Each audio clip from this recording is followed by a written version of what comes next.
ขึ้นฮอตคักแต่ว่าติดสุดเตะ โอ้ ดี ย เนาะ นอน เอ๊ะ นั่งคักไอ้นี่อยู่ เย็นมากไหมลูกนอนอยู่ตรงนั้น สบายดากนะ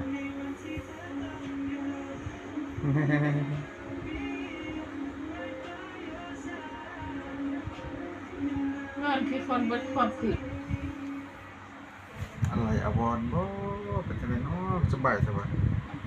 พี่นอนผู้สาวบ่นะพี่นอนผู้สาวแล้วนอนมันเฮ็ดหน้าให้ใจอยู่ เหมือนจะวิ่งไปข้างหน้าแต่สุดท้ายก็ยังคงคิดตั้งแต่ได้จนโต ตรงนี้ เราให้พ่อยอมรับในตัวผมก็ยังเป็นเด็กกระจอกในสายตาเขาอยู่ดี คักแท้บาดนี่ แล้วต่อไปนี้ก็เลือกวิธีที่ดีที่สุด